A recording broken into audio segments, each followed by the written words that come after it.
അസ്സലാമു അലൈക്കും വറഹ്മത്തുള്ളാഹി വബറകാതുഹു. അഭിവന്ദരായ സാദാത്തുക്കളെ, ഈ മണ്ഡലം MLA ബഹുമാനപ്പെട്ട എന്നെ നെല്ലിക്കുന്ന സാർ,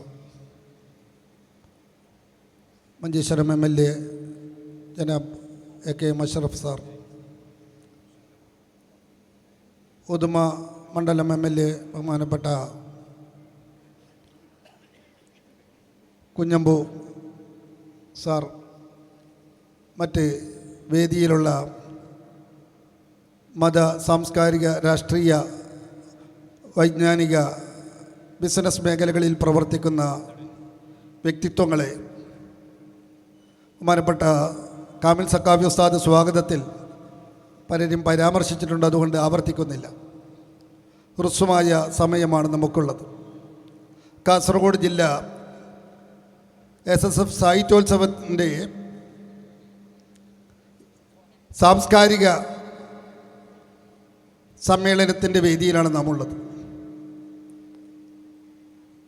ജനാധിപത്യത്തിൻ്റെ പുനരാഖ്യാനം, അകത്താര് പുറത്താര്, ഈ വിഷയവുമായി ബന്ധപ്പെട്ടുകൊണ്ടുള്ള ചർച്ചകളാണ് ഇവിടെ നടക്കുന്നത്. 35 വർഷമായി SSF സാഹിത്യോത്സവവുമായി മുന്നിട്ടിറങ്ങി എല്ലാ വർഷവും യൂണിറ്റ് തലം മുതൽ സംസ്ഥാനം വരെയും, അതുപോലെ തന്നെ ഇന്ത്യ രാജ്യത്ത്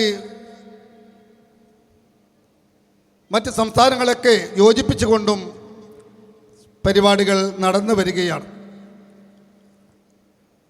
നമ്മെ സംബന്ധിച്ചിടത്തോളം, ഈ ബദിയടുക്കയെ സംബന്ധിച്ചിടത്തോളം, ഈ വേദി ഇവിടെ തിരഞ്ഞെടുത്തവർ, ഇതിന് വേണ്ടി ജില്ലാ കമ്മിറ്റി ബദിയടുക്കയാണ് ഇപ്രാവശ്യം തിരഞ്ഞെടുത്തത്. അതുകൊണ്ട് തന്നെ ഇന്നത്തെ ഈ ചർച്ചയ്ക്ക് വളരെ പ്രസക്തിയുണ്ട്. നമ്മുടെ ഇവിടെ നേരത്തെ സൂചിപ്പിച്ചതുപോലെ ഒരു വിഭാഗം ആൾക്കാർ എപ്പോഴും വരാന്തൊക്കെ പുറത്താണ്. ഇന്നും അവർ അകത്ത് കയറിയിട്ടില്ല ഒരു വിഷയത്തിലും. അങ്ങനെയുള്ള പാർശ്വവൽക്കരിക്കപ്പെട്ട ഒരു വിഭാഗത്തെ കൈപിടിച്ച് കൊണ്ടുവന്ന് അവരെ സമൂഹത്തിൻ്റെ ഭാഗമാക്കുന്നതിന് വേണ്ടി പരിശുദ്ധ ഖുർആൻ പറയുന്നു, നബി സല്ലല്ലാഹു അലൈഹി വസല്ലം തങ്ങൾ നമുക്ക് പഠിപ്പിക്കുന്നു, ലാ ഫളല ലി അറബിയ്യിൻ അല അറബി അജമിയ്യിൻ വലാ ഫളല ലി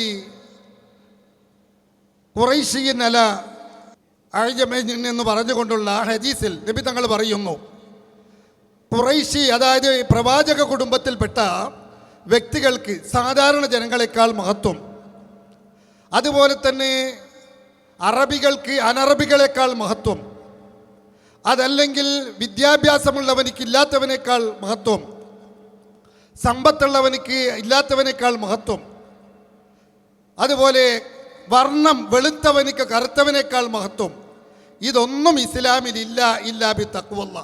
സൃഷ്ടാവുമായുള്ള ബന്ധം ഏതുപോലെയുണ്ടോ അതുമായിട്ടല്ലാതെ വ്യക്തിത്വത്തിൻ്റെ നിറം നോക്കിയിട്ടോ, വ്യക്തികളുടെ മതം നോക്കിയിട്ടോ, അതല്ലെങ്കിൽ അവൻ്റെ തറവാട് നോക്കിയിട്ടോ ഒരു സ്ഥാനമാനങ്ങളും നൽകുന്നില്ല ഇസ്ലാം. അപ്പോൾ ആ ഇസ്ലാം കൽപ്പിക്കുന്ന ഒരു വഴിയുണ്ട്.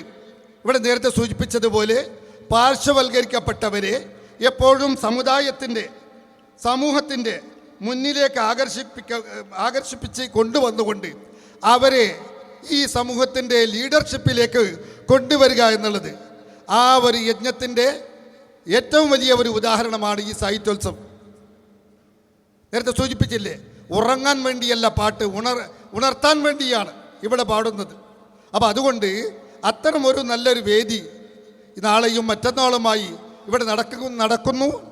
ഈ പരിപാടിയിലേക്ക് ഇതിനെ ഉദ്ഘാടനം ചെയ്യുന്നതിന് വേണ്ടി ബഹുമാനപ്പെട്ട നമ്മുടെ മണ്ഡലം MLA ബഹുമാനപ്പെട്ട എന്നെ നെല്ലിക്കുന്ന സാഹിബ് അവറുകളെ ആദരപൂർവ്വം ക്ഷണിച്ചുകൊണ്ട് ഞാൻ എൻ്റെ വാക്കുകൾ ഉപസംഹരിക്കുന്നു.